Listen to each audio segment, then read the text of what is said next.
Hello friends, let us see today's newspaper, that is 25th of November 2016. First article, it is related to elections, by elections जो हुए different states में कौन सी government आई है और sorry उस जगह पे कौन सी पार्टी के लोग जीते हैं, उससे रिलेटेड क्यों जीते हैं, वो सब है। तो अपने काम का नहीं है, पॉलिटिकल आर्टिकल। नेक्स्ट आर्टिकल, ये रोहिंग्या से रिलेटेड है। रोहिंग्या म्यांमार में एक कम्युनिटी है। म्यांमार में रैखाइन स्टेट जो है, इस जगह पे ये लोग मेजोरिटी में इस जगह पे हैं। बाकी कुछ होंगे थोड़े बहुत इधर उधर, तो अलग बात है। इस जगह पे मैक्सिमम ये लोग रोहिंग्याज हैं। रोहिंग्याज को म्यांमार वाले कहते हैं कि म्यांमार में तो बुद्धिस्ट कम्युनिटी सबसे ज्यादा है, ये मुस्लिम्स हैं रोहिंग्याज। तो ये बांग्लादेश से आए हुए हैं, ऐसा यहाँ के लोगों का कहना है। They are migrated from Bangladesh. तो ये लोग यहाँ के सिटीजन्स नहीं है। ये लोग काफी पहले, भले ही जनरेशन पहले आ गए, 2-4 जनरेशन पहले, लेकिन ये लोग यहाँ के सिटीजन नहीं है। सो इसमें फिर देखते हैं हम कि एक तो इस्लामी जिहादिस्ट को लेके कि रखाइन स्टेट में इस्लामी जिहादिस्ट पनप रहा था, इसको लेके अभी मिलिट्री ने थोड़ा सा वहां पे एक ऑपरेशन चलाया था, जिसमें कि काफी सारे रोहिंग्याज मारे गए थे।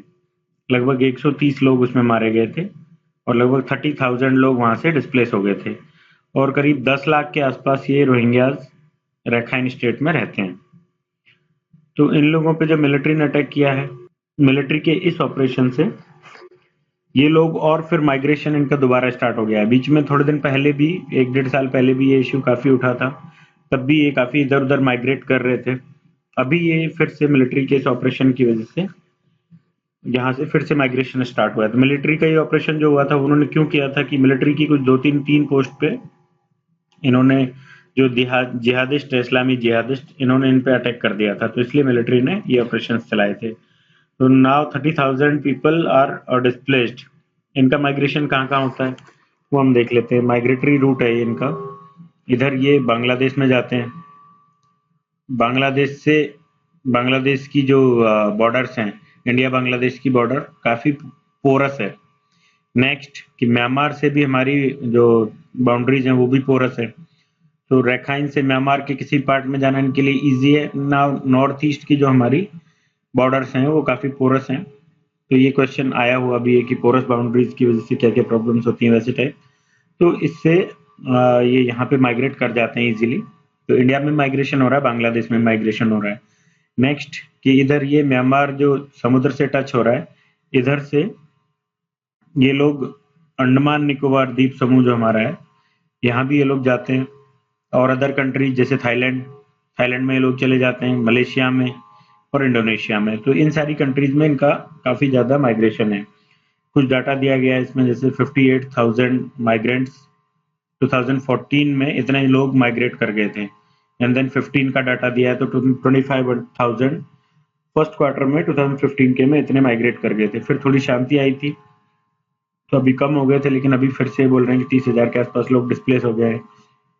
तो they will migrate to another countries like India, Bangladesh, Malaysia, Indonesia, Thailand वगैरह, इनमें लोग ये जाएंगे। अब ये डिस्प्लेसमेंट और माइग्रेशन ये कहाँ जैसे इंडिया में नॉर्थ ईस्ट में, अंडमान में। नेक्स्ट बांग्लादेश, थाईलैंड, मलेशिया और इंडोनेशिया। लेकिन ये रिफ्यूजी होते हुए भी, रिफ्यूजीज के कुछ रूल होते हैं डिफरेंट कंट्रीज में। सभी में रिफ्यूजीज को रखने के लिए यूनाइटेड नेशंस के कुछ रूल्स हैं। उस फ्रेमवर्क के तहत रिफ्यूजीज को पनाह दी जाती है, लेकिन ये लोग इलीगल तरीके से माइग्रेशन करते हैं और उस तरीके से वहाँ की गवर्नमेंट भी ऐसा कोई वो नहीं करती है कि वो रिप्रेजेंट करें कि हमारे लोग यहाँ से माइग्रेट करके रिफ्यूजी बन रहे हैं, हमारी कंट्री में कुछ प्रॉब्लम है जिसकी वजह से लोग जा रहे हैं। तो ये रिफ्यूजीज की डेफिनेशन में भी नहीं आते हैं और ये सिर्फ इलीगल माइग्रेंट्स बन के रह जाते हैं। तो there is no country for them, जो इलीगल माइग्रेंट्स हो गए। तो इसी तरह की चीजें इसमें डिस्कस की हैं। अब इसमें इन्होंने कहा कि यहाँ पे काफी सारे सिविलियंस को डिस्टर्ब हुआ। हालांकि यहाँ की मिलिट्री का तो कहना है कि हमने जो जिहादिस्ट हैं उनको ही अटैक किया है, उन्हीं पे ऑपरेशन चलाया, लेकिन सिविलियन बिल्डिंग्स काफी सारी यहाँ पे ध्वस्त हो गई। तो उससे हम देख सकते हैं कि सिविलियंस को भी डिस्टर्ब हुआ है। फिर कि डिफरेंट कंट्रीज में जा रहे हैं, जाते हुए लोगों को भी military has shot dead them. उनको मार दिया गया वहां से निकलने की कोशिश में भी। सो रोहिंग्या फाइनली इलीगल माइग्रेंट्स हो गए हर जगह, और इनको इधर म्यांमार खुद भी ये कहता है कि ये भी इलीगल माइग्रेंट्स है टू म्यांमार। ये लोग जनरेशन पहले भले ही आए हो, लेकिन हमारी कंट्री में ये लीगल तरीके से आए हैं, और ये लोग बांग्लादेश से आए हैं, ऐसा म्यांमार के लोगों का कहना है, वहां के बुद्धिस्ट का कहना है।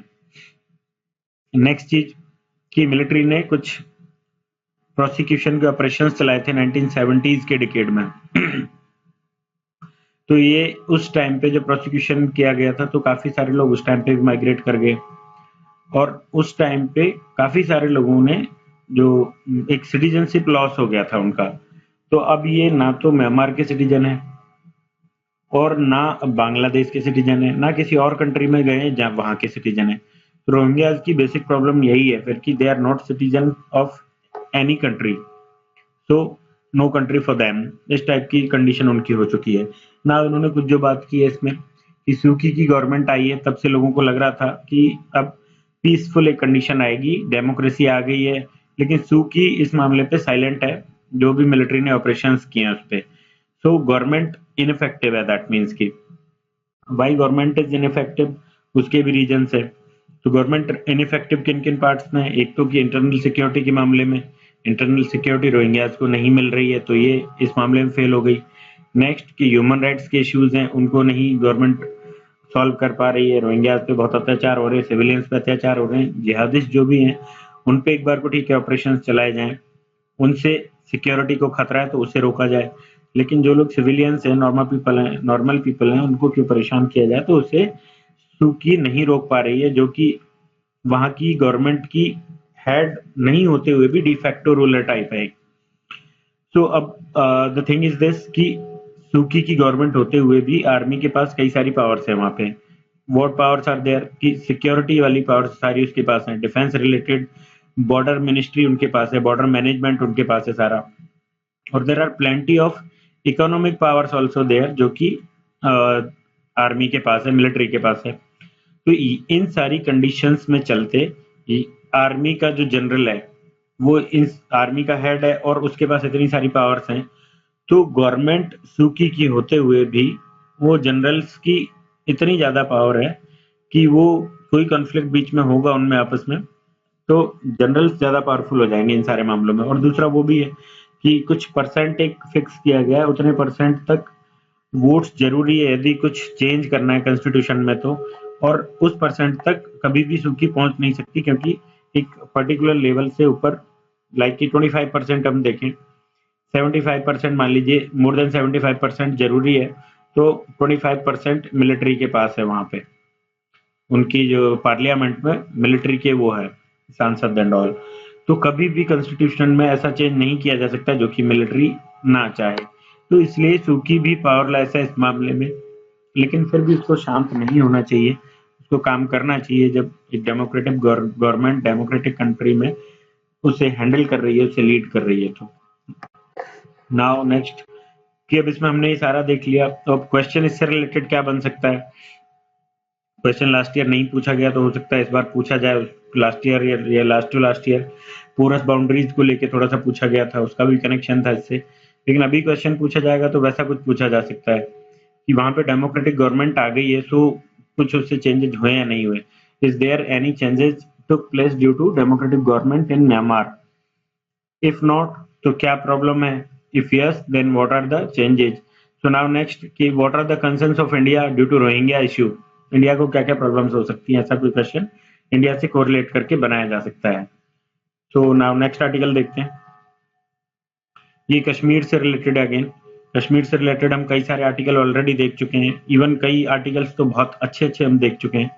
तो इसमें इन्होंने कहा है कि ये खुद 16 साल बाद वहां गए हैं, तो वहां की कंडीशन अभी और ज्यादा खराब हो गई है, पहले जो थी उससे भी और बिगड़ गई है। 2000 में भी ऐसे मूवमेंट्स चलते थे, आजादी मूवमेंट, वो आजादी चाहते थे, तो अभी फिर से वही कंडीशन है वहां पे कि लोग अभी जो इतने सारे प्रोटेस्ट वगैरह हुए हैं, हिजबुल मुजाहिदीन के कमांडर बुरहान वानी को उसकी मर्डर कर दिए जाने के बाद इतने सारे प्रोटेस्ट एक साथ हुए हैं जितने की पहले कभी नहीं हुए, और जिस तरीके के लोग इसमें शामिल हुए वो पहले कभी नहीं हुए। अब ये लोग जो हैं कश्मीर में इंडियन आर्मी को ऑक्यूपाइंग फोर्स मानते हैं।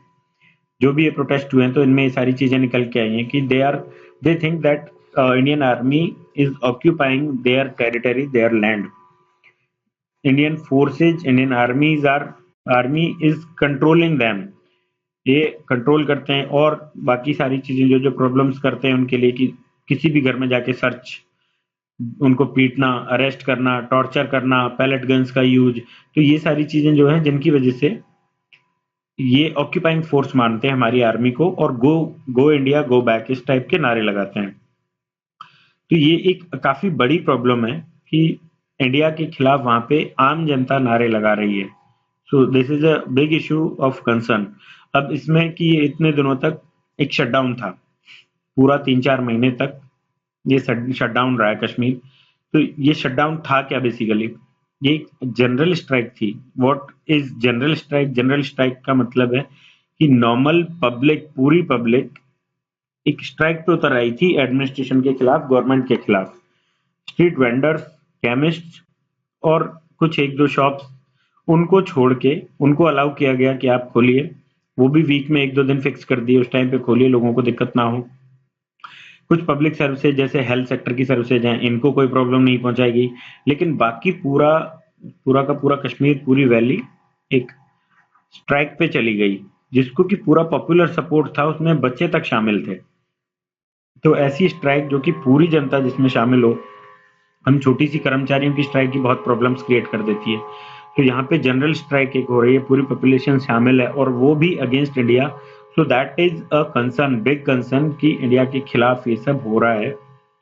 तो उसके रीजंस क्या हैं? जो कि इंटरनली हमारी कंट्री के लोग ही हमारे खिलाफ आ रहे हैं। और इसमें इनका कहना है कि it is not created by outside forces, that means कि it is not created by Pakistan. Hizbul Mujahideen Indian group है, ये सेपरेटिस्ट ग्रुप है, टेररिस्ट ग्रुप कहें, जो भी कहें, सेपरेटिस्ट ग्रुप है, इंडियन ग्रुप है। तो इसमें इसके साथ लोकल रेजिडेंट्स जो हैं वो सारे शामिल थे, और यूथ वो सारा शामिल हो गया। तो अब यूथ जो शामिल हो गया, बच्चे शामिल हो गए, तो it is a big problem कि उसको फिर कैसे डील किया जाए। कुछ पर्टिकुलर लोग, कुछ जिहादी लोग यदि इस काम को कर रहे हैं तो डील करना आसान है, लेकिन जब पूरी की पूरी जनता खिलाफ हो जाए तो डील करना बहुत मुश्किल है। एक हुर्रियत ने प्रोटेस्ट कैलेंडर्स निकाले थे, तो उन प्रोटेस्ट कैलेंडर्स में उन्होंने कुछ कुछ चीजें बताई थी कि हमें रोड्स ऑक्यूपाई करने हैं। तो ऐसी चीजें उन प्रोटेस्ट कैलेंडर्स में उन्होंने रखी थी। लेकिन वो सारी चीजें जो थी, वो ऐसा नहीं था कि लोग उनमें जबरदस्ती पैसे से भीड़ इकट्ठी की गई हो। वो भीड़ अपने आप इकट्ठी हो रही थी वहां पे। वो भीड़ इंडिया के खिलाफ इकट्ठी हुई थी वहां पे। और हुर्रियत के जो कैलेंडर्स हैं उनमें कहीं कोई ऐसी बातें भी नहीं लिखी गई थी कि भड़काने वाली चीजें और वो सब हों। लेकिन उन कैलेंडर्स की वजह से काफी सारे लोग वहां पे इकट्ठे हो रहे थे एक साथ। तो ये जो प्रोटेस्ट कैलेंडर्स हैं, इनके बहुत काफी इफेक्ट रहे। तो इन कैलेंडर्स में क्या क्या चीजें थी कि ये रोड्स पे जाके, वहां पे जाके प्रे वो नमाज पढ़ेंगे, रोड्स को ऑक्यूपाई करेंगे। ये यूनाइटेड नेशंस की ऑफिस जो है श्रीनगर में, उसको घेरेंगे। नेक्स्ट कि ये डिफरेंट डिफरेंट हेडक्वार्टर्स जो हैं, डिस्ट्रिक्ट हेडक्वार्टर्स, वहां पे मार्च करेंगे। फ्रीडम मार्चेज वहां के लिए की जाएंगी। फिर ये और टाइप की वेरियस लोकेशंस पे बैठ जाएंगे, और जो इंजर्ड है पैलेट गन्स की वजह से, उनको इकट्ठे होके लोग उनको जाके वहां देखने जाएंगे, उनको विजिट करेंगे। और ये गवर्नमेंट के जो भी गवर्नमेंट रेजिडेंसीज हैं लोगों के, वहां चले जाएंगे, वॉल पेंटिंग करेंगे। नेक्स्ट की गवर्नमेंट ऑफिसेज को बॉयकॉट करेंगे। They will read collective pledges. तो ऐसी सारी चीजें जो है वो सारी इसमें की गई। आर्म फोर्सेज को लेटर लिखना और डिफरेंट डिफरेंट जगह पे कन्वर्सेशन हेल्ड करना। सो ये सारी चीजें जो की गई थी, ये प्रोटेस्ट कैलेंडर्स के थ्रू, या प्रोटेस्ट कैलेंडर्स में ये सारे इश्यूज इन्होंने शामिल किए थे। और ये लोग चाहते थे कि we want freedom, Kashmir freedom चाहता है, किससे? इंडिया से। फिर इसमें क्या क्या है बाकी चीजें कि हमारे पास स्टेट के डिफरेंट डिफरेंट एक्ट्स हैं। तो अप्सपा हो गया जैसे, नेक्स्ट हो गया कश्मीर का खुद पब्लिक सेफ्टी एक्ट हो गया, सेक्शन 144 है। तो 144 क्रिमिनल प्रोसीजर कोड का है। इसमें है कि 4 से ज्यादा पर्सन एक जगह इकट्ठे नहीं हो सकते, और ये ब्रिटिश राज की टैक्टिक्स हैं नेशनल प्रोटेस्ट जो हमारे होते थे उनको रोकने की। तो वो सारी चीजें हमारी फोर्सेज यूज में लेती हैं, लेकिन फिर भी डिमांड ऑफ फ्रीडम वहां पे थी। डिमांड ऑफ फ्रीडम लोगों में बहुत ज्यादा थी, और सब कुछ बैन होते हुए भी, सब कुछ बैन कर देने के बावजूद भी यहाँ पे लोग बाहर निकल के आए और डिमांड ऑफ फ्रीडम ये लगातार कर रहे थे। कश्मीर में सब कुछ बैंड है, फिर भी डिमांड ऑफ फ्रीडम वहाँ पे ज्यादा है। बैन क्या क्या चीजें हैं, जैसे देखें हम तो मार्चेज डिफरेंट डिफरेंट एरियाज में मार्च करते हैं, वो बैन है। ग्रेफिटी इस पे ये बैन है, पैम्पलेट्स वगैरह। फिर इनमें यदि कुछ भी डिमांड ऑफ फ्रीडम जैसा हो तो ये सारा कुछ बैंड है, लेकिन फिर भी वहाँ डिमांड लगातार बढ़ रही है। नेक्स्ट कि हम देखें स्टूडेंट पॉलिटिक्स बैंड है वहाँ पे। Human Rights commission of UN, United Nations का, उनको जाना, एमनेस्टी इंटरनेशनल को वहाँ जाना अलाउड नहीं है। लोकल वहाँ के ह्यूमन राइट एक्टिविस्ट्स हैं, उनको वहाँ पे अलाउड नहीं है कि वो कोई मार्च वगैरह करें या कुछ लिखें। खुर्रम परवेज हैं, इनको डिटेंशन कर लिया गया था इनका। नेक्स्ट कि कश्मीर रीडर एक न्यूज़पेपर है, इसको बैन कर दिया गया। सितंबर 30 को इसको बैन कर दिया गया। देन कश्मीर की कंडीशन ऐसी बन चुकी है कि ये एक ओपन जेल टाइप बन चुका है। It is a kind of open jail. तो ये वर्ड्स इटसेल्फ ही बहुत भारी हैं कि ओपन जेल उनको कहा जाए।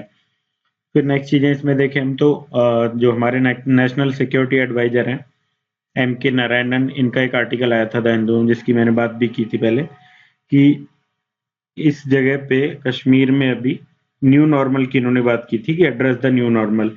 तो उसमें उन्होंने काफी ज्यादा लिखा था और ये कहा था कि it is home grown unrest. ये ऐसा नहीं है कि बाहर से कोई आके या पाकिस्तानी फोर्सेज, आउटसाइड फोर्सेज, इसको हम इसके लिए उनको ब्लेम नहीं कर सकते। ये हमारा खुद का होम ग्रोन है। तो ये जो अपराइजिंग हुआ है इसको हमें टैकल भी हमें ही करना पड़ेगा, और we have to address that new अब नॉर्मल। और नॉर्मल वहां पे कैसे लाया जाए, नॉर्मल कंडीशन कैसे की जाए। तो सब चीजों को वहां बैन कर देना ये कोई सोल्यूशन है नहीं चीजों का। और सब चीजों को बैन कर दिया जाता है जब, तो उस टाइम पे एक बहुत ही वेरी थिन लाइन बच जाती है आर्म्ड रेजिस्टेंस और पीसफुल प्रोटेस्ट के बीच में। क्योंकि जब हर चीज बैन है तो कंडीशन लोगों की खराब हो जाती है। लोग फिर एक हाई उस कंडीशन में आ जाते हैं, तो उस टाइम पे दोनों चीजों की एक ब्लर लाइन हो जाती है वो चीज। तो स्टोन पेल्टिंग वगैरह ये सब बाकी कंट्री के बाकी जगह पे भी कहीं प्रोटेस्ट होते हैं तो उनमें भी होता है, लेकिन फिर भी वहां पे इतनी बुरी कंडीशन नहीं होती है। वहां पे स्टोन पेल्टिंग के बदले में डायरेक्ट ऐसा नहीं होता कि हर जगह पैलेट गन्स यूज में ले ली जाएं। तो वो सारी कंडीशंस वहां पे हैं। अभी ये कंडीशन हो चुकी है, आगे देखें तो, कि हर जगह पे एक ऐसी चीज बन गई है कि बुरहान बानी चौक्स बन गए हैं हर जगह। दैट मीन्स कि बुरहान बानी के पोस्टर्स वहां पे लगे होंगे, या फिर लोग वहां पे इकट्ठे हो रहे हैं उसके लिए। लोग कह रहे हैं, हर जगह स्लोगन्स मिल जाएंगे लिखे हुए कि बुरहान बानी इज इन आवर हार्ट, हमारे हृदय में, हमारे दिल में है। और सब लोग ये भी कहते हैं कि मैं बुरहान बानी हूँ। तो इस टाइप की चीजें, वी ऑल आर बुरहान बानी, तो इस टाइप की चीजें वहां पे हो रही हैं। तो ये सब, और ये करने वाले लोग जो है वो वेरी ऑर्डिनरी पीपल है, हमारे जैसी आम जनता है। तो ये लोग अपने दिल में इस चीज को उस तरीके से बसा रहे हैं जैसे कि हम भगत सिंह और उनके साथियों के सेक्रीफाइस को याद करते हैं। भगत सिंह के लिए इवन गांधी जी भले ही उनको क्रिटिसाइज करते थे, लेकिन उन्होंने भी कहा था कि वी शुड, मतलब वो towards there works they have done, उनके लिए हमें श्रद्धा से झुकना चाहिए उनके कामों के लिए। तो इस टाइप की ही कंडीशन बुरहान वानी को लेके वहां के लोगों में है। वो श्रद्धा से देखते हैं उसके काम को, उसकी शहादत मानते हैं उसके मौत को। तो ये सारी चीजें हैं।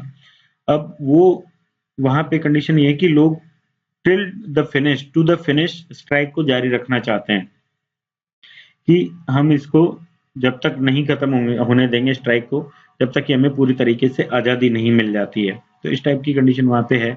अब इसको रोकने के लिए 2010 में भी ये हुआ था पहले, और 2000 के आसपास भी हुआ है, उससे पहले भी हुआ है। तो हमारे पास कोई बहुत अच्छी स्ट्रेटेजी नहीं थी। हमने लोगों को उनके साथ टॉक्स के साथ हमने नहीं चीज़ों को सॉल्व किया है, उनकी प्रॉब्लम्स को सॉल्व करके नहीं सॉल्व किया है। हमने जो रास्ता अपनाया वो ये अपनाया है कि उनके बड़े लीडर्स को अरेस्ट कर लो, जैसे कि अभी किया गया था सैयद अली शाह गिलानी और मीरवेज उमर फारूक, यासीन मलिक, इन जैसे काफ़ी सारे लोगों को गिरफ्तार कर लिया गया था और अरेस्ट करके ये स्ट्रेटजी यूज में ली जाती है कि जब लीडर्स को अरेस्ट कर लिया जाएगा तो लोगों के पास लीड करने के लिए कोई नहीं होगा और दे विल लूज होप। जब उनकी उम्मीद खत्म हो जाएगी तो अपने आप ही स्ट्राइक्स खत्म हो जाएंगी। तो इस टाइप का रिप्रेशन उस वहां पे कश्मीर में चल रहा है। तो ये रिप्रेशन जो है गांधी जी भी कहते थे कि अपने जो भी प्रोटेस्ट हैं उनको शांतिपूर्वक रखो ताकि अंग्रेजों को मोरल ग्राउंड ना मिले हमें दबाने का, हमें पीटने का। तो यहाँ पे ये स्टोन पेल्टिंग की वजह से जैसे हम पैलेट गन्स हम यूज में लेने लग जाते थे, तो उस तरीके से रिप्रेशन लगातार किया जा रहा है। तो उस रिप्रेशन की वजह से कोई फायदा नहीं हो रहा है, इनफैक्ट स्ट्राइक्स को करने का और आज़ादी पाने का इंटेंसिटी और ज़्यादा बढ़ रही है और ये एलियनेशन लगातार बढ़ रहा है। इन रिप्रेशंस की वजह से नेक्स्ट डिकेड्स तक, अगले दशकों तक ये एलियनेशन एक हो गया है कश्मीरी यूथ का, कश्मीरी युवा का। तो वो आगे प्रॉब्लम्स क्रिएट करेगा कि मेन स्ट्रीम में लोगों को लाने के लिए। सो नेक्स्ट हमें क्या करना चाहिए कि अनकंडीशनल टॉक्स हमें उनके साथ स्टार्ट करनी चाहिए। डेवलपमेंट के वेज हैं, उनकी प्रॉब्लम्स को सॉल्व करने के वेज हैं। एडमिनिस्ट्रेशन भली प्रकार से काम करें और जो फोर्सेज हैं वो लोगों का दमन ना करें। जो हमने पहले देखा था कि क्या क्या फोर्सेज करती हैं, ये सारी चीजें जो है कंट्रोल, सर्च, बीटिंग, अरेस्ट वगैरह, ये सारी चीजें फोर्सेज ना करें तो बेटर तरीके से ये काम हो सकते हैं। जैसे कि अटल बिहारी वाजपेयी के टाइम पे काफी कुछ अच्छे तरीके से हुआ था, तो थोड़ी शांति भी आई थी और जम्मू कश्मीर पूरा उसको वैली उनको रिमेंबर भी करता है, याद भी करता है उनके कामों के लिए। लेकिन अभी फिर से आयरन फिस्ट मतलब कि पावरफुल हैंड्स, लोहे वाले हाथ फिर से हार्ड डिसीजंस, हार्ड एक्शंस वाले हाथ फिर से आ गए हैं। तो अभी प्रॉब्लम्स ज्यादा अगेन बढ़ गई हैं।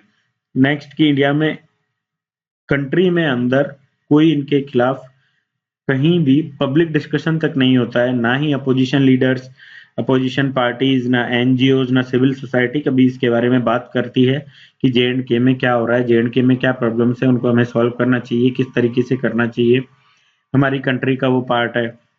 दूसरी तरफ ना ही मीडिया का भी इस चीज को इस तरीके से दिखाता है। इवन मीडिया में भी ऐसी चीजें शो की जाती है कि और हेट्रेड एक जनरेट होती है उस चीज से और लोगों को लगता है कि जो हो रहा है वो सही हो रहा है। तो उस टाइप की चीजें हो रही हैं, तो that should not be done. हमें अनकंडीशनल टॉक्स स्टार्ट करनी चाहिए। अटल बिहारी वाजपेयी का जो तरीका था वो तरीके फिर से यूज में लेने चाहिए, तब जाके हम वो एलियनेशन खत्म कर पाएंगे, तब जाके हम कश्मीर को अपना बना पाएंगे। सो नाउ नेक्स्ट आर्टिकल हम देखते हैं। ये आर्टिकल मराकेश में जो अभी कॉन्फ्रेंस हुई थी उससे रिलेटेड है। मराकेश कॉन्फ्रेंस में COP22, कॉन्फ्रेंस ऑफ पार्टीज 22, ये हुआ है। ये पेरिस एग्रीमेंट को इम्प्लीमेंट करने के लिए। सो पेरिस एग्रीमेंट क्या था, हम पहले वो थोड़ा सा देखेंगे और पेरिस एग्रीमेंट होने के पीछे क्या क्या चीजें वो देखते हैं। तो ग्रीन हाउस गैसेज ये ग्लोबल वार्मिंग के लिए रिस्पॉन्सिबल है। ग्लोबल वार्मिंग में किस किस का क्या योगदान? ग्लोबल वार्मिंग क्या है कि टेम्परेचर, अपने एनवायरनमेंट का टेम्परेचर, वायुमंडल का टेम्परेचर बढ़ रहा है, तो वो है ग्लोबल वार्मिंग। ग्लोबल वार्मिंग में किस किस का कितना कंट्रीब्यूशन रहा है वो हम 2-3 ये ग्राफ से देखते हैं, थोड़ा याद रखने के लिए इजी रहेगा। तो 1850 से 2011 तक का हम परसेंटेज देखें टोटल वर्ल्ड के एमिशन में, क्यूमुलेटिव एमिशन में, तो United states of America USA ये टॉप पे है विद 27% एमिशन। दैट मीन्स कि अभी तक टोटल यूएसए ने सबसे ज्यादा इसमें योगदान दिया है। और फिर नेक्स्ट है यूरोपियन यूनियन विद 28% के आसपास, जो भी है 25% और 25%, 28 कंट्रीज हैं इसमें। नेक्स्ट फिर चाइना, रशियन फेडरेशन, तो इस टाइप से इनका योगदान रहा है इसमें। सो दूसरे तरीके से हम देखें कि टॉप 10 अभी प्रेजेंटली एमिटर्स कौन है, ये डेवलप्ड कंट्रीज का ही सबसे ज्यादा योगदान रहा है, हमने देखा। जापान, इंडिया का जैसे काफी कम योगदान है। तो अब अभी प्रेजेंटली जो टॉप 10 एमिटर्स हैं उनमें चाइना सबसे ऊपर है। ये ओवरऑल एमिशन है। उसके बाद यूएसए सेकंड नंबर पे, third European union and fourth India. ये टोटल एमिशन, टोटल CO2 यदि हम देखा जाए तो टनेज में, तो ये पर एनम जो एमिशन है पर ईयर उसके हिसाब से है। तो फोर्थ नंबर पे हम आते हैं, चाइना सबसे ऊपर है। और ये अभी तक का टोटल था, ये पर ईयर का है अभी जो चल रहा है वो। फिर नेक्स्ट हम देखें तो पर कैपिटा के मामले में कनाडा सबसे ऊपर है, यूनाइटेड स्टेट्स सेकंड और Russian Federation third, then Japan, European Union. ऐसे चाइना भी काफी लेट आता है इसमें, और इंडिया तो इवन वर्ल्ड एवरेज से बहुत कम है, इंडिया काफी पीछे आता है। दैट मीन्स कि पर कैपिटा एमिशन हमारा बहुत कम है, और ओवरऑल योगदान भी हमारा कम है, जो टोटल देखा जाए 1850 से लेकर 2011 तक का। लेकिन पर ईयर एनम में हम फोर्थ नंबर पे आते हैं, क्योंकि हमारी पॉपुलेशन बहुत ज़्यादा है और उसके लिए हमारा प्रोडक्शन जितना होना चाहिए उसी से CO2 एमिशन काफ़ी होता है, ग्रीन हाउस गैसेज का एमिशन काफ़ी होता है। नेक्स्ट हम देखते हैं पेरिस एग्रीमेंट। तो ये स्टार्ट कहाँ से हुआ है? 1992 के जो रियो में समिट हुआ था, अर्थ समिट उसको बोलते हैं, रियो समिट से स्टार्ट हुआ है। UNFCCC ये बना है। उसके बाद ये COP स्टार्ट हुए हैं, कॉन्फ्रेंस ऑफ पार्टीज की मीटिंग्स स्टार्ट हुई हैं। तो इनके बाद ग्रीन हाउस गैसेज को डील करने के लिए ये सब स्टार्ट हुआ था। उससे पहले ओजोन के लिए हमने कुछ चीजें की थी, तो ओजोन डिप्लीशन को रोकने के लिए काम किए थे। अब ये हम देख लेते हैं पेरिस एग्रीमेंट में क्या क्या काम हुए हैं। पेरिस एग्रीमेंट में फर्स्ट चीज तो कि इसमें 195 कंट्रीज थी, और ये 2020 से इफेक्टिव होगा, ये चीजें। नेक्स्ट की टेम्परेचर को हमें कहाँ कितना तक उसको कंट्रोल करना है, तो 2100 2100 तक, सन 2100 तक 2 डिग्री सेल्सियस से नीचे, मतलब जो भी इंक्रीज हो रहा है, वार्मिंग हो रही है, उसको हम 2 डिग्री सेंटीग्रेड से 2 डिग्री सेल्सियस से नीचे रखेंगे। और इवन वी विल ट्राई कि ये 1.5 डिग्री सेल्सियस पे हम इसको रोक पाए, इस राइज को। नेक्स्ट इसमें फाइनेंस की चीजें हम देखें तो 2020 से 25 के बीच जैसे, तो रिच कंट्रीज लोगों को हेल्प करेंगी, डेवलप्ड कंट्रीज डेवलपिंग कंट्रीज को हेल्प करेंगी, और ये $100 बिलियन 2020 से पहले इकट्ठा किया जाएगा। ये पर एनम होगा, और ये कंट्रीज ऐसे डेवलपिंग कंट्रीज को डेवलप्ड कंट्रीज देंगी, ताकि इस फाइनेंस के माध्यम से और टेक्नोलॉजीज के माध्यम से हम एनवायरमेंट डिग्रेडेशन को रोकने के लिए क्लीन एनर्जी यूज में ले पाएं, क्लीन टेक्नोलॉजी यूज में ले पाएं। तो ये सारी चीजें इसमें बात हुई हैं। फिर डिफरेंशिएशन क्या है कि डेवलप्ड कंट्रीज जो हैं वो लीडिंग रोल निभाएंगी और लोगों को हेल्प करेंगी ग्रीन हाउस गैसेज को रोकने के लिए। डेवलपिंग कंट्रीज उनसे हेल्प लेके और अपने एफर्ट्स को बढ़ाएंगी, और कट करने के लिए, अपने एमिशन को कर्व करने के लिए पूरी कोशिश करेंगी। नेक्स्ट चीजें कि हमने एमिशन ऑब्जेक्टिव्स क्या रखे हैं 2050 के, वो देखें हम। तो इसमें ग्रीन हाउस गैसेज को एमिशन को, इसका पीक जो है, aim for greenhouse gases का एमिशन के पीक, तो ये एज सुन एज पॉसिबल हम इसको लाएं। एक पीक के बाद रिडक्शन होता है इस तरीके से, तो ये पीक जल्दी से जल्दी हमारा आ जाए, इसके बाद हम ना बढ़ने दें, उसके बाद हम रिड्यूस ही करेंगे, इस टाइप की चीजें।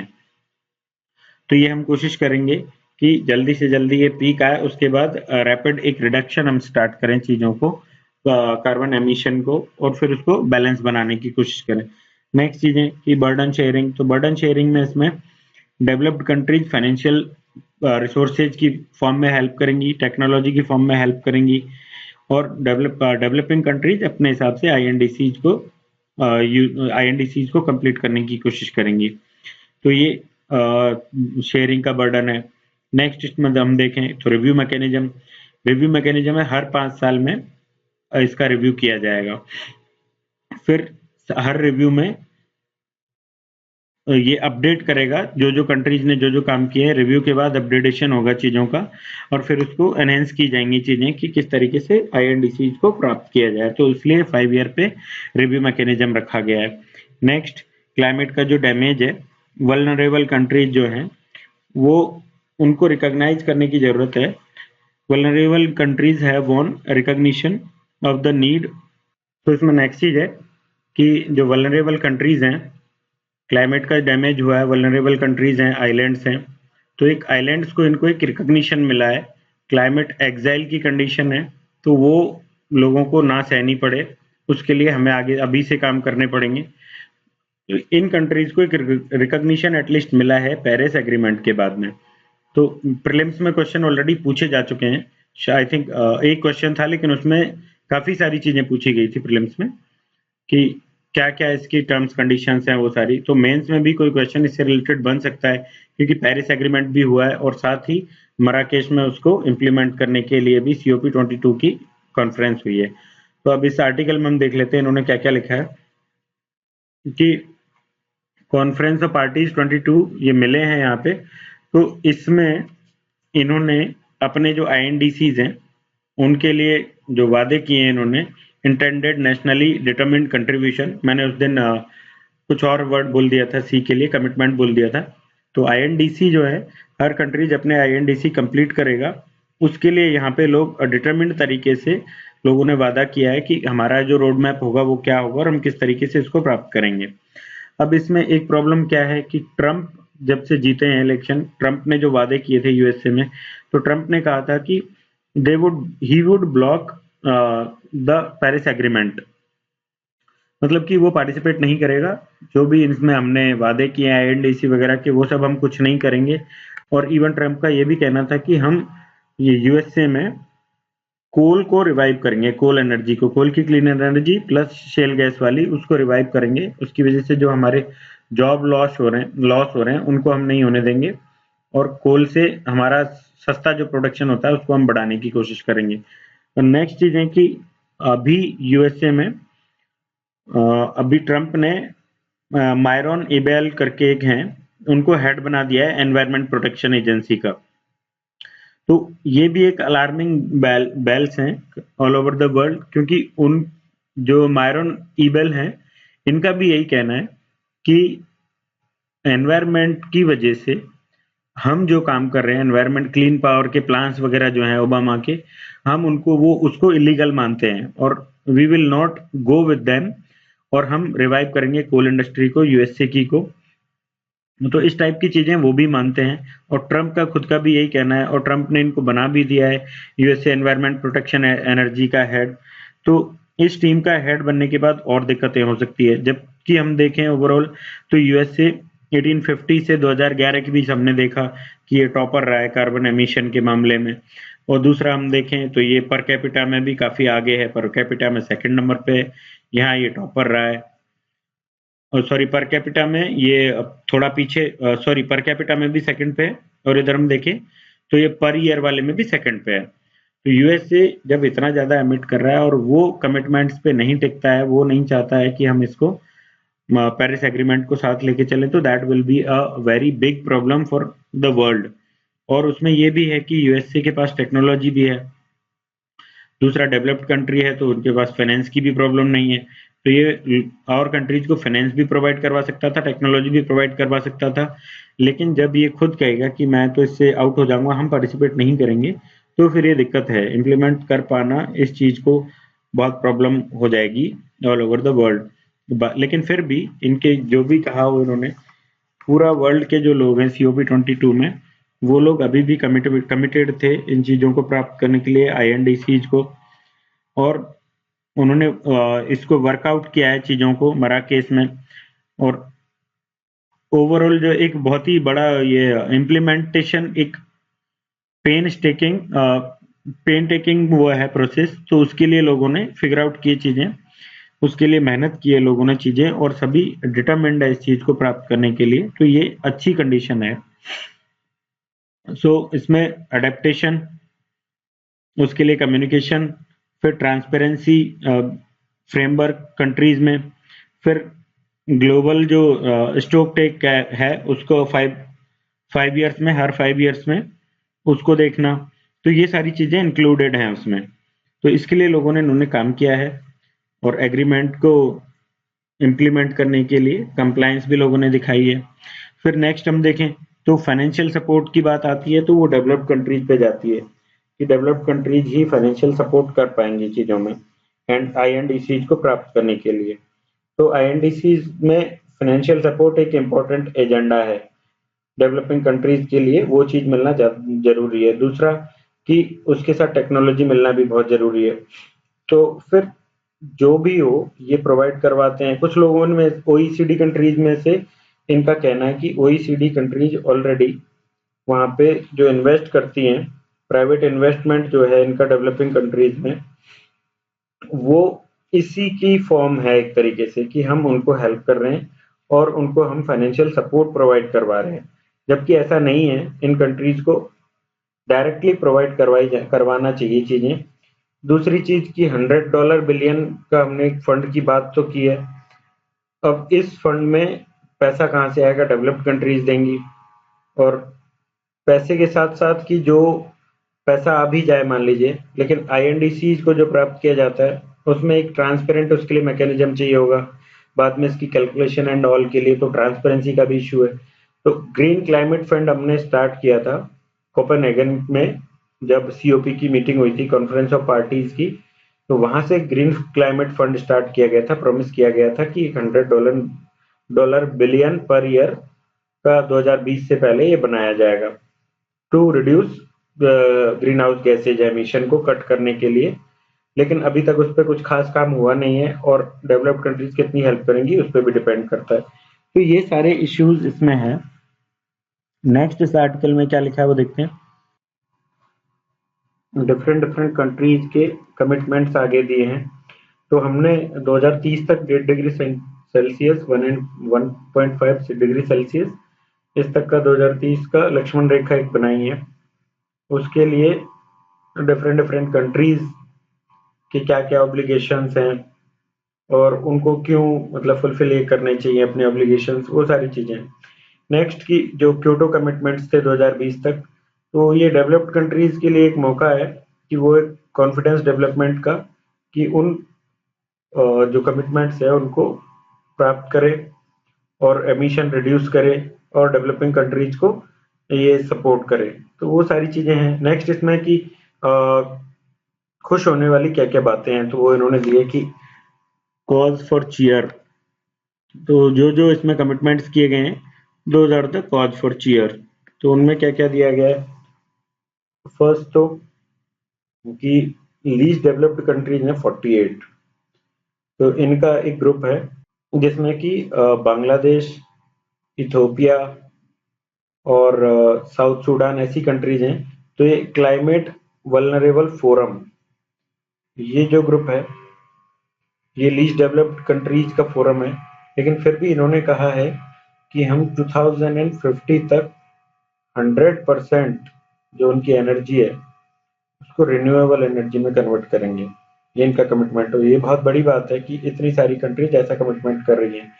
दूसरा कि हम सब ज्यूरिसडिक्शंस देखें तो 165 सब ज्यूरिसडिक्शंस हैं। दैट मीन्स की स्टेट्स, डिफरेंट डिफरेंट कंट्रीज के स्टेट्स जिन्होंने वादा किया है कि हम 80 टू 95% तक अपना जो 1990 का लेवल था उस लेवल से भी नीचे पहुंच जाएंगे और पर कैपिटा जो है उस लेवल से नीचे चले जाएंगे और पर कैपिटा 2 टन इतनी कार्बन डाइऑक्साइड CO2 इक्विवेलेंट है CO2, इतना तक हम अपने एमिशन को रिड्यूस कर देंगे। तो 1995 के लेवल से 80 टू 95% तक कम करना और ये करना, ये बड़ी चीज है। तीसरी चीज कि इसमें 200 कंपनीज हैं वर्ल्ड वाइड। उन कंपनीज ने अपने कुछ टारगेट्स रखे कि हम भी अपना एमिशन कम करेंगे। फोर्थ चीज इसमें कि वार्सा इंटरनेशनल मैकेनिज्म है।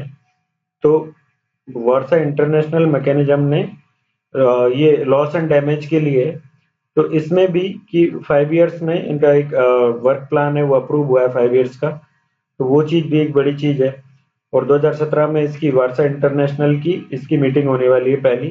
तो उन्होंने अपना 5 ईयर प्लान वर्कआउट किया है और उसको अप्रूव किया है। तो ये सारी चीजों को देखें तो हम देख सकते हैं कि काफी ज्यादा अच्छे एम्स रखे गए हैं और ये हमारे लिए खुशी की बात है कि हम इनको एड्रेस करेंगे इन चीजों को। जो भी इनसे प्रॉब्लम्स होने वाली है, लोग सब कुछ इसमें साथ में मिलके काम कर रहे हैं। डिफरेंट डिफरेंट एक्सट्रीम इवेंट्स जो होंगी और लॉसेज होंगे, इकोनॉमिक या नॉन इकोनॉमिक, डिस्प्लेसमेंट्स, माइग्रेशंस वगैरह।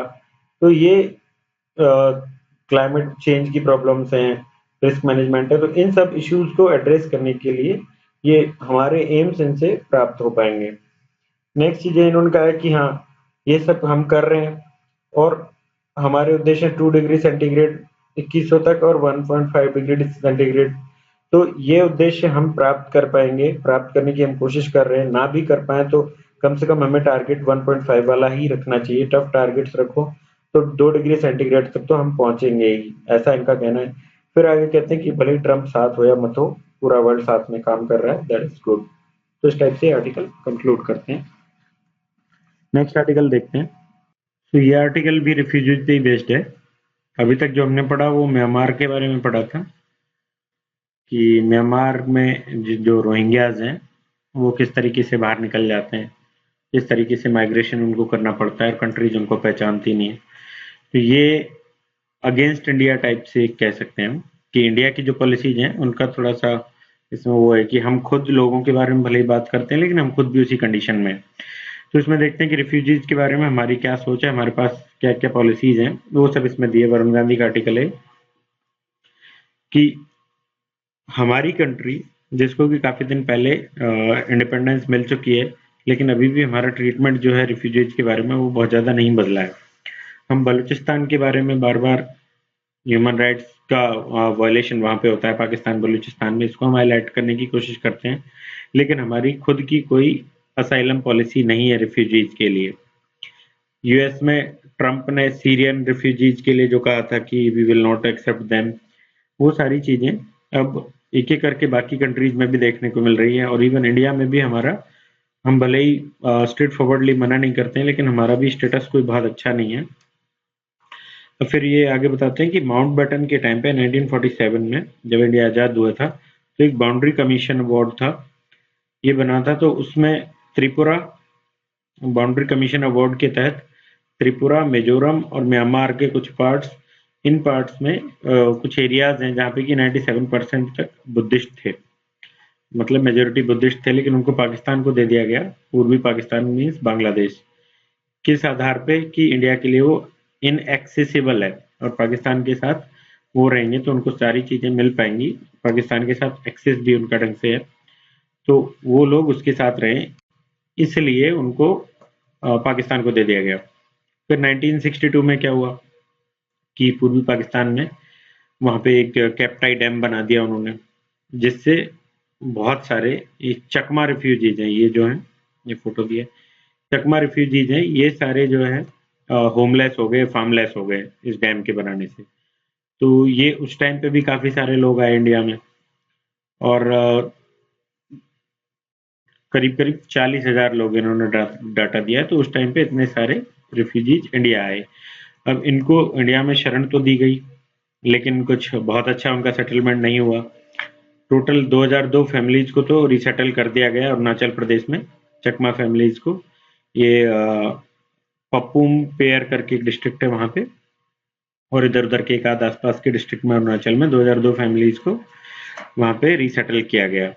लेकिन इसमें क्या हुआ कि 1980s के डिकेड में असम में आउटरीच फैल गया कि डेमोग्राफिक चेंजेज आ रहे हैं इनकी वजह से, और ये लोग हमारे रिसोर्सेज पे अधिकार कर लेंगे, ये लोग हमारे जो भी पॉलिटिकल पावर्स हैं उनको छीन लेंगे। तो उस तरीके से एक एंटी इमिग्रेंट सेंटीमेंट्स जनरेट हो गए वहां पे डेमोग्राफिक चेंजेस के चलते। तो असम उस टाइम पे, ये अरुणाचल प्रदेश असम में हुआ करता था। तो पपुआ डिस्ट्रिक्ट जो है, सॉरी पपुम पेयर डिस्ट्रिक्ट जो है, उसमें 1983 और 85 में काफी सारे घरों को जला दिया गया। तो उन घरों को जलाना ये शो करता है कि इंडिया का भी कुछ वैसा ही हाल है जैसा बाकी कंट्रीज का रिफ्यूजीज को लेके है। तो नेक्स्ट फिर 1996 में सुप्रीम कोर्ट ने स्टेट गवर्नमेंट्स को ऑर्डर दिए कि आप इनको प्रोटेक्ट कीजिए, चकमा रिफ्यूजीज को, तब जाके थोड़ा बहुत उनको कुछ राहत मिली। और 2015 में जाके फाइनली 7,000 चकमा रिफ्यूजीज को सिटीजनशिप दी गई है सुप्रीम कोर्ट के ऑर्डर के बाद। तो हम पार्टीशन में भुगत भोगी हैं, पार्टीशन के इतने सारे लोग आए थे हमारे यहाँ पे, तब भी जाके हम देख सकते हैं कि 1947 में हमने छोड़ दिया इतने सारे चकमा लोगों को। फिर 1962 से आए हुए लोगों को 2015 में जाके उनको सिटीजनशिप मिली है। तो हमारा जो इस मामले में बिहेवियर है वो भी कुछ बहुत अच्छा नहीं है, भले ही हम बाकी कंट्रीज के लिए बात करें। नेक्स्ट इन्होंने वही रोहिंग्या वाले बातें बताई है कि रोहिंग्या में जो रखाइन स्टेट है उसके 13,000 लोग इंडिया में आए रेफ्यूजी के तौर पे, और दिल्ली और हरियाणा में रहते हैं वो। तो यूनाइटेड नेशंस का जो कमीशन है,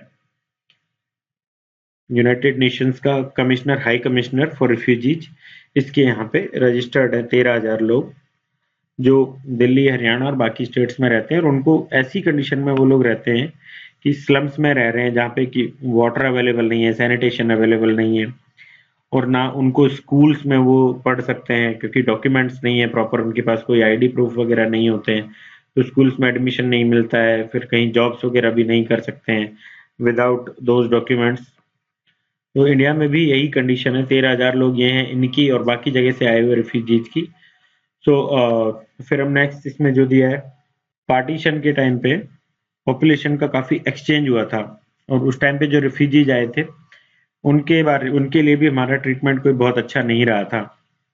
उसके बाद हम देखें तो डिफरेंट डिफरेंट कंट्रीज से लगभग 2 लाख रिफ्यूजीज अभी इंडिया में रह रहे हैं, जो तिब्बत से, श्रीलंका से, तिब्बत में जैसे 1959 से 62 के बीच में लोग आए थे, जब श्रीलंका ने तिब्बत को हथिया लिया था, उस टाइम पे श्रीलंका से डिफरेंट डिफरेंट टाइम्स में आए। सॉरी, चाइना ने तिब्बत को हथिया लिया था उस टाइम पे। तो और श्रीलंका से भी काफी सारे लोग आए हैं, बांग्लादेश से लोग आए हैं, म्यांमार से लोग आए हैं, इवन अफगानिस्तान से भी इंडिया में लोग आए 1980s के वॉर में, जो ये सारे लोग स्लम्स में रह रहे हैं और इनका कोई लीगल स्टेटस नहीं है।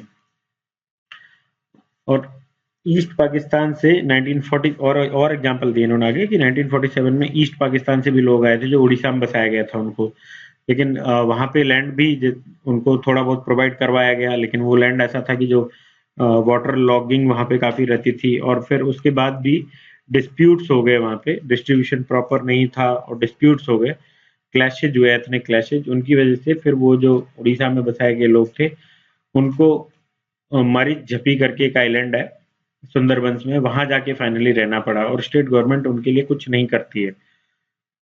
नेक्स्ट कुछ और एग्जांपल्स दिए इन्होंने कि भूटान में नेपाली पॉपुलेशन काफी हो गई थी एक टाइम पे, नेपाली स्पीकिंग, तो उनको भूटान से भगाया गया, तो they went through India, they went via India. तो उस टाइम पे भी 20,000 करीब लोग इंडिया में ही रह गए थे उनमें से, और उनका भी कोई आज लीगल स्टेटस नहीं है। तो हम मतलब इंडिया, मैंने शायद पिछले आर्टिकल में बोल दिया था कि इंडिया सिग्नेटरी है इसका, यूएन रिफ्यूजी कन्वेंशन का। ये सिग्नेटरी नहीं है लेकिन हम सारी बातें मानते हैं उसकी। तो इंडिया नॉन सिग्नेटरी है उसका, बातें भले ही सारी मानते हो, लेकिन ये चीज इटसेल्फ शो करती है कि हम कितने रेस्पॉन्सिबल हैं कि अभी तक हमने सिग्नेचर उस पर नहीं किया है। हालांकि हमारे यहाँ पे यूएन का जो यूएन का हाई कमीशन है, हाई कमिश्नर भी रिफ्यूजीज के लिए जो है वो रहते हैं, 13,000 को उन्होंने रजिस्टर किया है जैसे यहाँ से आए हुए रोहिंग्याज को, लेकिन फिर भी हमने उस पर साइन नहीं किए, क्यों? और दूसरा 1967 का एक प्रोटोकॉल है, उस पर भी साइन नहीं किए, वो इसलिए नहीं किए क्योंकि उसको साइन करने के बाद एक लीगल ऑब्लिगेशन हो जाता है हमारा कि हम रिफ्यूजीज को शरण दें, उनको हम प्रोटेक्ट करें, और उनको प्रॉपर तरीके से उनको एक पहचान दें, और उनको आइडेंटिटी कार्ड फ्रीली मूवमेंट के लिए और कंट्री में कहीं भी बसने के लिए वो सब चीजें उनको प्रोवाइड करवाएं। तो इसलिए हम उसको अभी तक हमने साइन नहीं किया है। तो और हमारे पास दूसरा कोई नेशनल असाइलम मतलब शरण देने वाली भी शरणार्थी पॉलिसी भी हमारे पास नहीं है। तो इंडिया एक डेमोक्रेटिक कंट्री है जो इस दंश को खुद झेल चुका है कि 1947 में इतने सारे लोग इधर उधर हुए थे, फिर भी हमारी कंडीशन ये है कि अभी तक कोई हमारी पॉलिसी नहीं है, हमने यूएन के रिफ्यूजी कन्वेंशन को साइन नहीं किया है। तो ये नहीं करने के बाद ठीक है, हमें एक तो करना चाहिए, पॉलिसी बनानी चाहिए, और नहीं भी किया है तो हमारी ड्यूटी बनती है, हम लार्जेस्ट डेमोक्रेटिक कंट्री है वर्ल्ड में, तो हमारी ये ड्यूटी बनती है कि हम अपने डोर्स को ओपन रखें। जो भी डिस्ट्रेस्ड पीपल है, परेशान लोग हैं डिफरेंट डिफरेंट कंट्रीज के, उनको अपने देश में एंट्री देने के लिए अपने डोर्स ओपन रखें, उनको असाइलम स्टेटस दें, उनको ट्रेवल डॉक्यूमेंट्स दें, आईडी कार्ड दें प्रॉपर, जो यहाँ पे आके उनको एम्प्लॉयमेंट मिल सके, प्राइवेट जॉब्स एटलीस्ट मिल सके, एजुकेशन उनको मिल सके, हेल्थ केयर सिस्टम में उनको भी पार्टिसिपेशन मिले, उनको हेल्थ केयर प्रोवाइड करवाई जाए हॉस्पिटल्स के थ्रू। तो ये सारी चीजें होना जरूरी है। अब नेक्स्ट इन्होंने कुछ इंडिया में वो दिया है कि एक लीगल स्टेटस क्या है। तो लीगल स्टेटस ये है इंडिया में कि National Human Rights Commission versus Arunachal Pradesh state, ये एक केस था जिसमें कि कॉन्स्टिट्यूशनल प्रोटेक्शन फाइनली उस केस के बाद प्रोवाइड करवाया गया था सुप्रीम कोर्ट के थ्रू रिफ्यूजीज को। और दूसरा कि सुप्रीम कोर्ट ने आर्टिकल 14 और आर्टिकल 21 इन दोनों को एक्सटेंड किया है रिफ्यूजीज तक। तो ये दोनों चीजें लीगल हमारा स्टेटस है। नेक्स्ट हमारा लीगल स्टेटस ये है कि फॉरेन एक्ट है हमारा 1946 का और 1938 का रजिस्ट्रेशन ऑफ फॉरेनर्स एक्ट है। तो ये दोनों फॉरेनर्स एक्ट और रजिस्ट्रेशन ऑफ फॉरेनर्स एक्ट, इसके थ्रू एंट्री और एग्जिट ये दोनों कंट्रोल है हमारे यहाँ पे, इन दोनों को कंट्रोल किया जाता है फॉरेनर्स की को। तो अभी रिफ्यूजीज को इन्हीं एक्ट के तहत अभी देखा जाता है, इन्हीं एक्ट के तहत उनको कंट्रोल किया जाता है। कोई फॉर्मल लॉ नहीं है। दैट मीन्स कि they are still foreigners, they are not refugees, जब इस तरीके से उनको इन दोनों एक्ट के थ्रू उनको हैंडल किया जाता है। तो so we need a formal refugee law.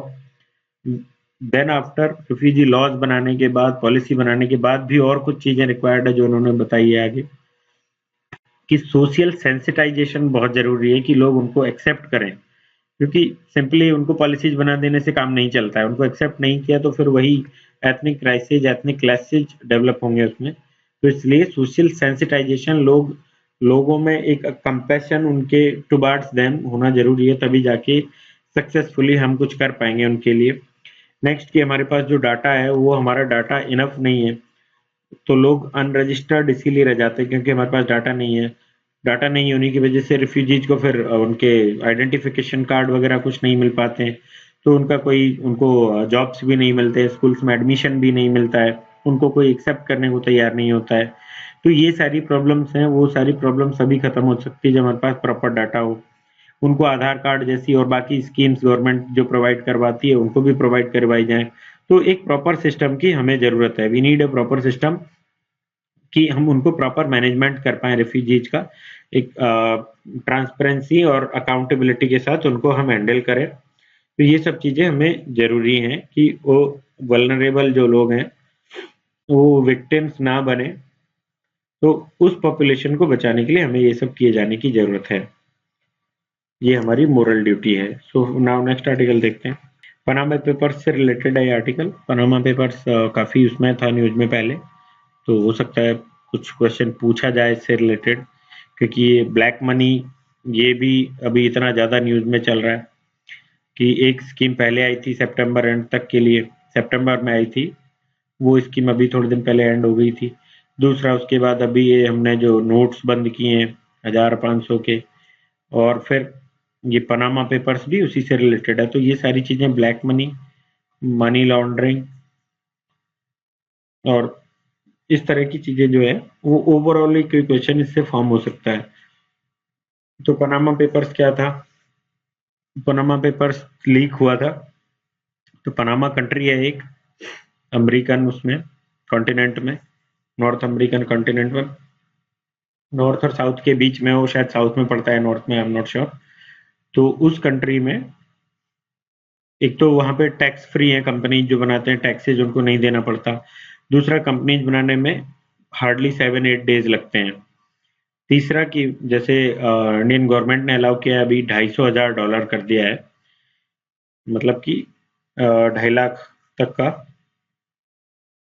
भेज सकते हो आप पर हेड फैमिली का, कि इतने डॉलर्स आप कंट्री के बाहर भेज सकते हो बाहर रहने वाले लोगों के खर्चे के लिए।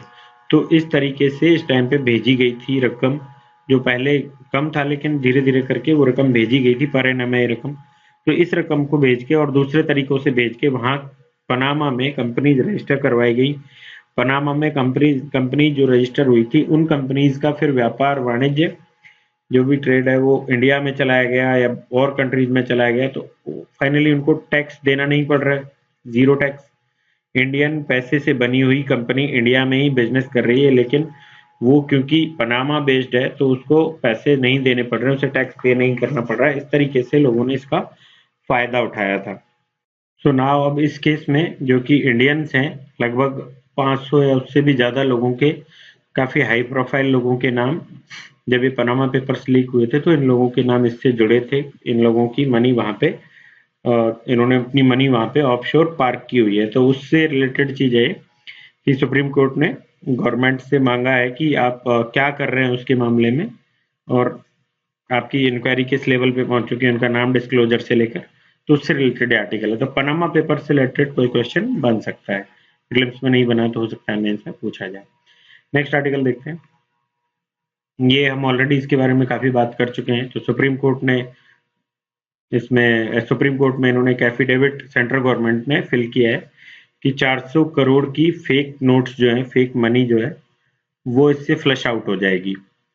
और दूसरा कि कैशलेस ट्रांजैक्शंस बढ़ेंगे, ऐसा गवर्नमेंट का कहना है। तो ये चीजें हम ऑलरेडी काफी देख चुके हैं, बस उसी से रिलेटेड है।